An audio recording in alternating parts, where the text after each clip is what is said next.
very important pillar for not just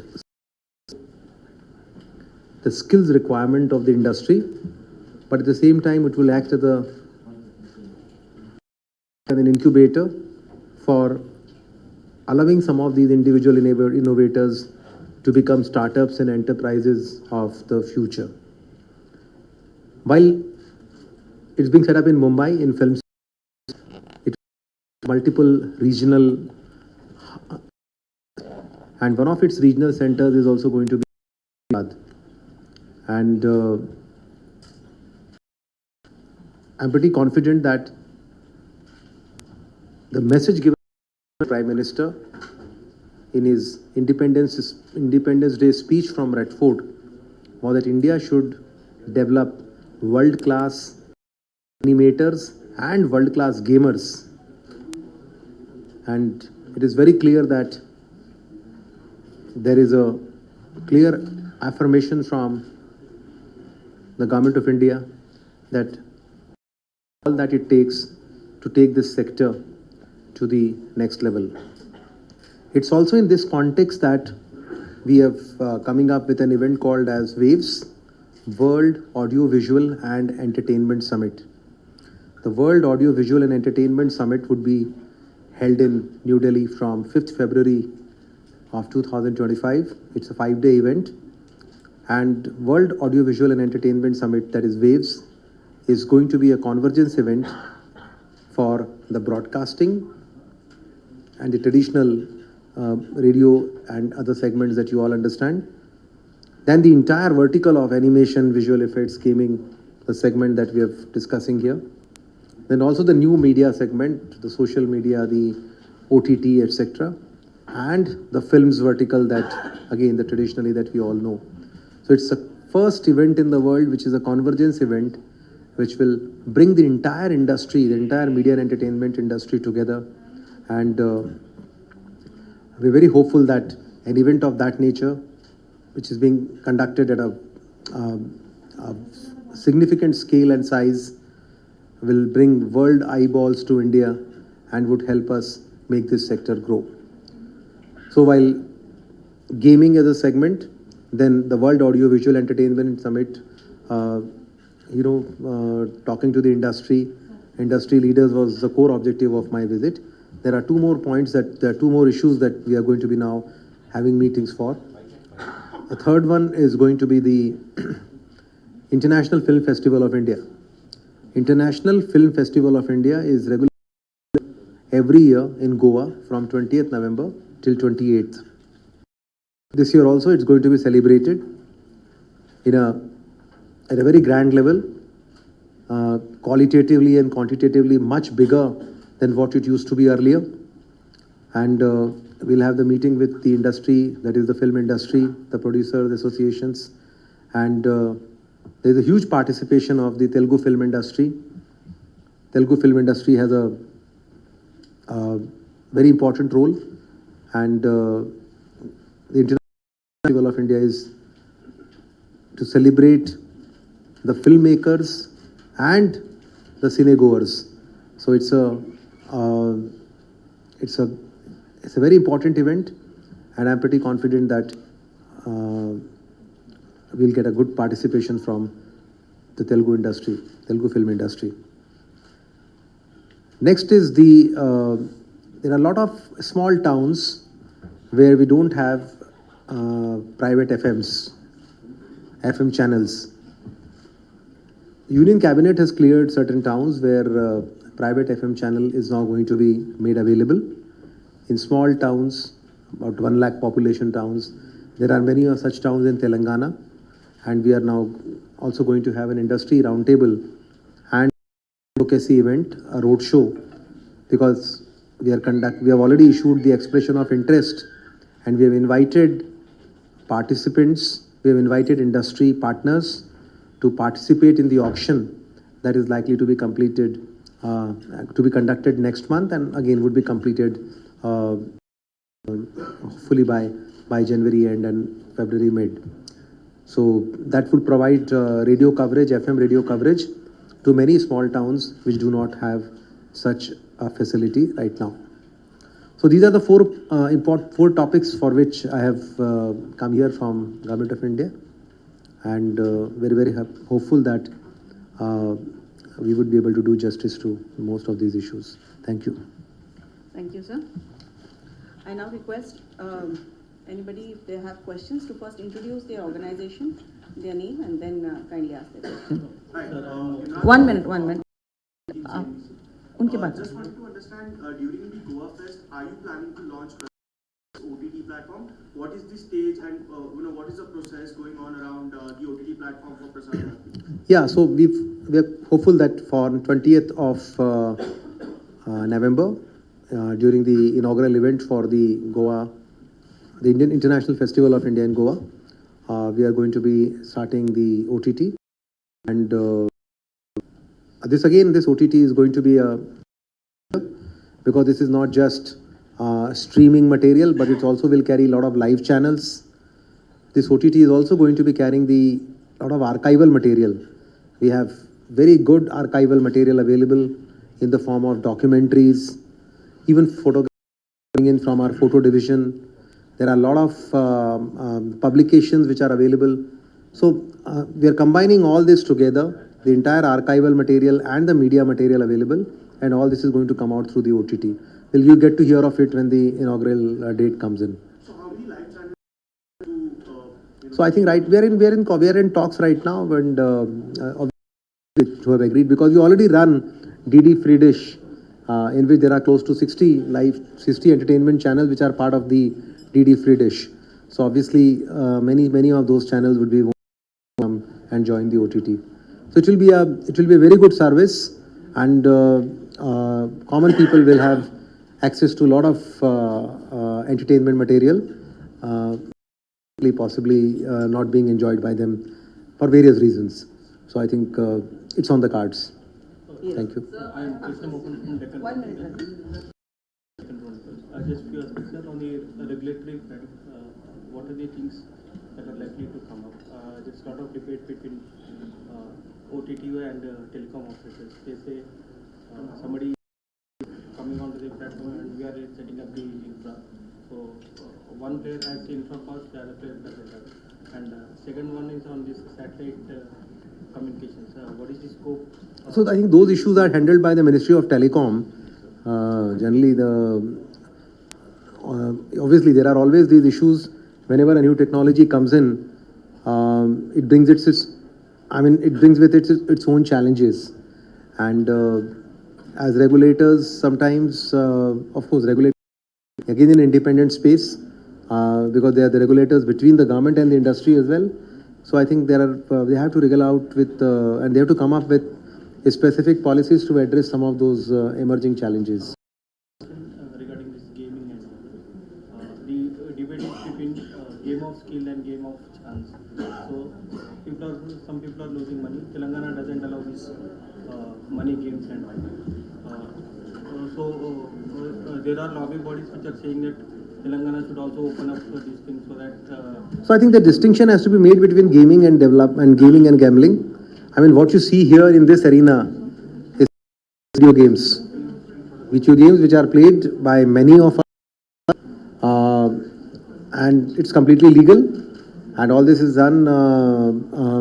It's not as if they do it without money, because the money will to be brought in, because a game developer will not develop a game just for some non-monetary concern, but they'll make money through some in-app purchases, or through some subscriptions, or through some advertisements. So all this is completely legal, and that's why this industry needs to be supported, because otherwise you will have games coming out from rest of the world populating your, while we ourselves have a huge storytelling history, rich cultural heritage of storytelling. So it's and that we can see downstairs. So our capabilities in creating our own games, and I think this is one area where we need to harness and develop capabilities and allow young innovators to not just create games, but at the same time become enterprises which makes money and provide employment opportunities to many. So I think this distinction is very important, Gambling in our constitution is in the state list. So that call will be taken always by the states. Are you seeing it as a sunrise sector? And if so, what kind of support government? So that's what it is. It is a sunrise sector. We have come up with the which is an initiative to skill development. This entire sector. Effects.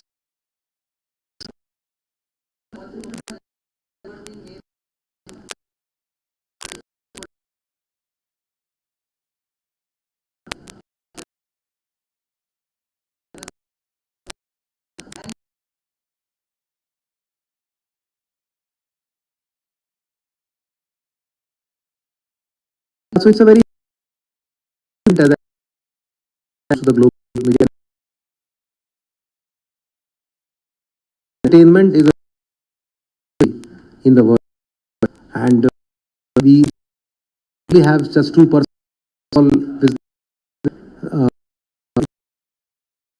share in the media pie.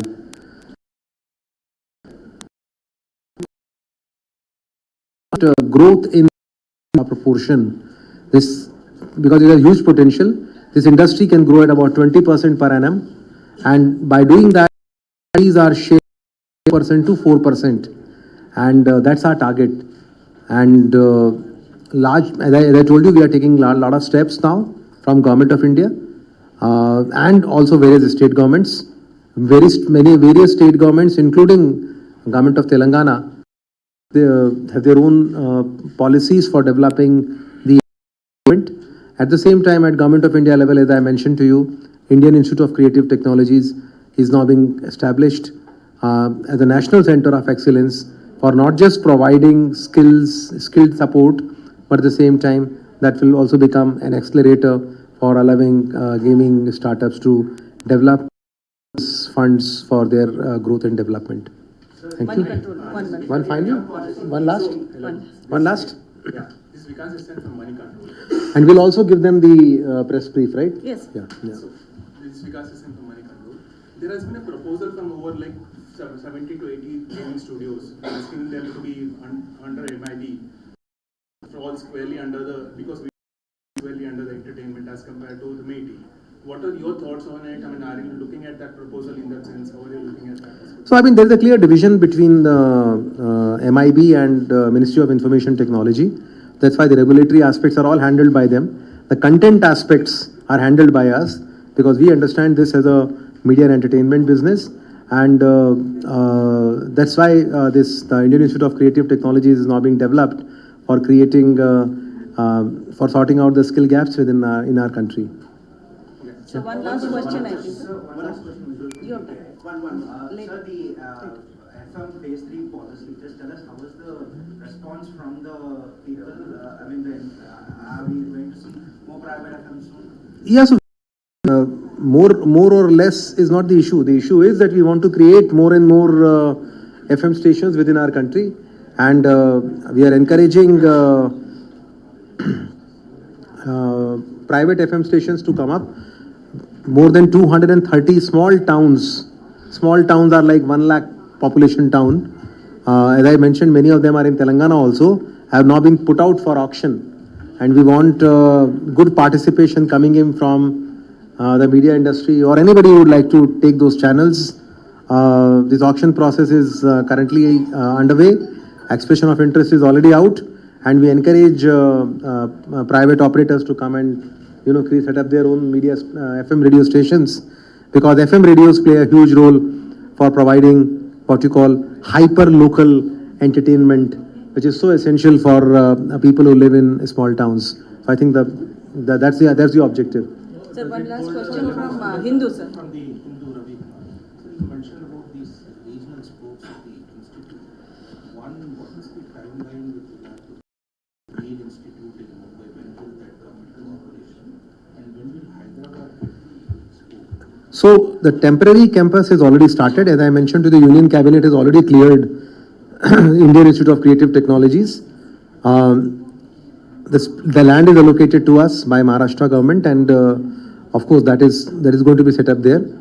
But the temporary campus is already operational, and all the spokes here also, the image tower is going to be our is temporary, is going to be a regional spoke in Hyderabad. And of course, the IT secretary would tell you in the state when it is coming into operations. But all the activities are going to start very quickly now, because this entire segment is now being given a real push forward. So it will have both options, a very small subscription, but largely free. Yeah. Do FM still are FM still relevant, sir, with so much media, mobile, population, everything? So I mean So but there are, I mean, people while we all say that, but still 25 crore people in our country make use of radio.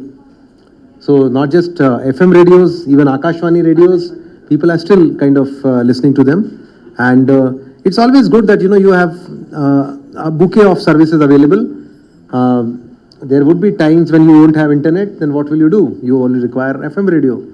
And it also helps not just in providing entertainment, but it also helps in education. It also helps in disaster management.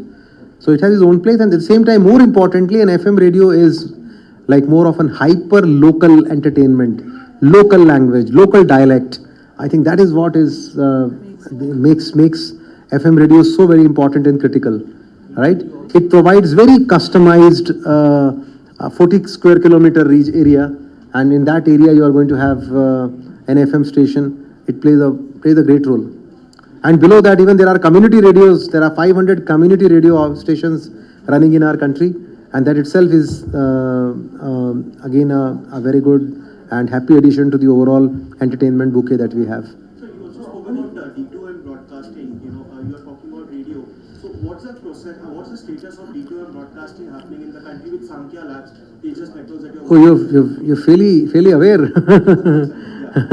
Yeah, so it's all happening, as you rightly said. We have no, Abhi, right now we have only done a proof of concept with IIT Kanpur, and because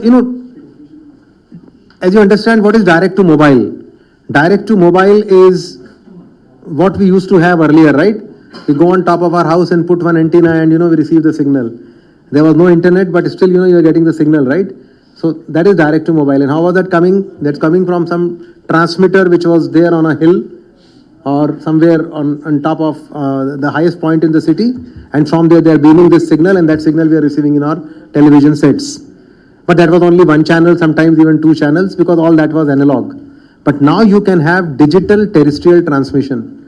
Not that it is being tried out many places in the world, but we have done an experiment. We have experimented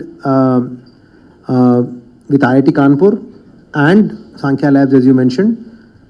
For example, by introducing a small tuner here, you need to put it somewhere in the motherboard, and then you are able to receive signals. And these are all digital terrestrial transmission. So it's again one technology that we need to try out. Right now we have done the proof of concept. Now we are going through the rigor of trying to understand how this can be rolled out. But right now it is at the proof of concept stage. But are phone makers on board with this? So that's what I'm saying. That's how it is. So right now the vision is the proof of concept. Now it is possible, but now the question is, will the phone makers come on board? Now will the telcos come on board? Somebody will argue that you have a 5G network. Will they come on board? Because will this impact their revenues? For example, they have also bought a spectrum, they might say. So all these questions are now being answered, and that consultation process is currently on. But this is one important technology that one always looks at for providing, again, adequate options of media and entertainment. Right. So there is no number on it. Obviously, wherever we think we can set it up, we are going to do it. And obviously, it will first start from places where we have some infrastructure. And so Hyderabad is obviously on top of that list. So again, all those things will be, because now this is being done in a public-private partnership mode. The Indian Institute of Creative Technologies, let me again emphasize, has government equity of 48%, while we are giving fund, but it is being set up jointly with FICCI and CII as our industry partners. And 52% of the overall equity belongs to FICCI and CII. And many people downstairs are also kind of part of that particular organization. So effectively, it will be an institution which will be run by the industry, because we don't want this to become an institution which does not have the requirement of the industry factored in, and we also require the dynamism and entrepreneurship and enterprise of the industry to run this institution so that it can meet the requirements over a longer period of time. Sir, Thank you. are meeting so many people today. Will they translate into investments? Any numbers that you can? So, I mean, this is not an investment summit. Investment summit is happening here, right across, right? So these are like the funds who are ready to fund some of these ideas. So obviously, this is a good bazaar being set up where a lot of people are pitching their ideas, and for those ideas, they will get some financial support, etc. And the success of this event is going to be measured by how many people are able to get good investors to back their ideas. We call it craft to commerce. So that's also that is also one of the demands of the industry. Yes, it's also a demand, and it's being examined, is my answer. Thank you. Can we expect the national AVGC expert to come in actually? The center, right? Yeah. So as I said, temporary campus is already running now. Some finishing works are happening in Bombay. Temporary campus, and obviously the permanent campus is about 200 crores, right? And other infrastructure. Thank you. Hyderabad media. Hyderabad. No, but I'm country knowledge. But